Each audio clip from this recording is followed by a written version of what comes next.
அதே மாதிரி இப்போ கன்சல்டேஷன் ஃபீ அதிகமா இருந்தா ம். அவங்க வந்து நல்ல டாக்டர், பெரிய டாக்டர் அப்படின்ற ஒரு எண்ணமும் வந்து அது வீடு மக்களுக்குள்ள கூட நம்ம வந்துருச்சு. ஹாஸ்பிட்டல் கூட கண்ணாடி மாளிகை இருந்தால் பெரிய டாக்டர், நிச்சயம். வீடு மாதிரி இருந்தால் அது பெரிய டாக்டர் கிடையாது. அது ஜனங்க மென்டாலிட்டி அப்படி மாறி போச்சு. ம். அதுக்காக நம்ம வந்து மற்றவங்க மாதிரி மாற்றிக்க முடியாது. நாம் எப்படி இருக்கணுமோ அப்படி இருந்து நம்ம அவங்களுக்கு என்ன ரிசல்ட் கொடுக்கணுமோ அதில் மட்டும் குறியாக இருந்தான்.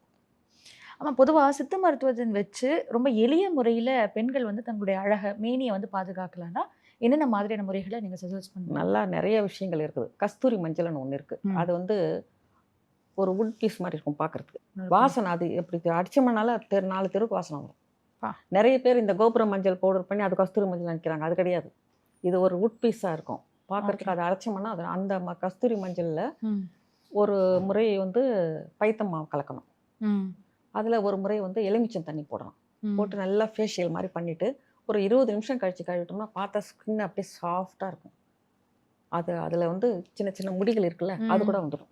தேங்காய் ஓடுல ஒரு ஸ்பூன் மஞ்சள், 2 ஸ்பூன் பைத்தம் மாவு, ஒரு எலுமிச்சை முடி, அதை வந்து நல்லா பூசிட்டு காஞ்சிடும். அப்படியே இது பண்ணுறப்ப இந்த சின்ன சின்ன முடி இருக்குல்ல, அதெல்லாம் அதில் வந்துடும். ஓ, இப்போ பிரைட்டாக இருக்கும் ஃபேஸ். அந்த ஃபேஷியல் ஹேர் ரிமூவல் க்ரீம் மாதிரி செயல்படும். க்ரீம் மாதிரி ஆகிடும். ஃபேஸ் வந்து அந்த அந்த பருக்கள் வந்து அடையாளம் இருக்குல்ல, அதெல்லாம் போயிடும். ஒரு வாட்டி என்ன பண்ணோம், கஸ்தூரி மஞ்சள், வேப்பிலை, கொஞ்சம் கடலை மாவு. அந்த வேப்பிலை போடுறப்ப கடலை மாவு தான் போடணும், பைத்த மாவு போடக்கூடாது. ஓகே. அதில் பால் நல்லா மிக்ஸ் பண்ணி பேஸ்ட் பண்ணி பூசிட்டோம்னா அதில் அந்த பருக்களே போயிடும் சுத்தமாக. என்னென்னா பெரிய அம்மையே கஸ்தூரி மஞ்சள் மாதிரி மஞ்சளும் வேப்பிலையும் தான் போட்டு சுத்தப்படுத்தினாங்க. பெரிய அம்மல் வடுக்கலே அதனால் போகும். அதனால் இந்த ஒரு வாட்டி இந்த மாதிரி வேப்பிலை போட்டுக்கணும். இப்போ வந்து அம்மை வந்துட்டு போய் அந்த தழும்புகள் இருக்குன்னா அதில் மேலே போடலாமா? தாராளமாக போடலாமே. அந்த காலத்தில் எங்கள் அப்பா அம்மா பெரிய அம்மா வந்தவங்களே காப்பாற்றிருக்காரு. என்ன பண்ணுவாருன்னா, கொஞ்சம் எரிச்சல் அடங்கிறதுக்கு ஒரு லோஷன் இருக்குது. அப்போ அது பேர் மறந்துட்டேன். கெலமேன் வந்து அப்புறம் வந்தது. கெலட்ரல்னு ஒன்று, அதை ஊற்றிடுவார்.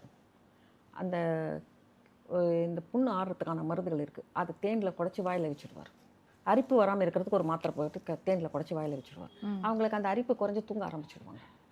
அது மாதிரி ஒரு 5 நாள் பண்ண உடனே அம்மா காஞ்சிடும்.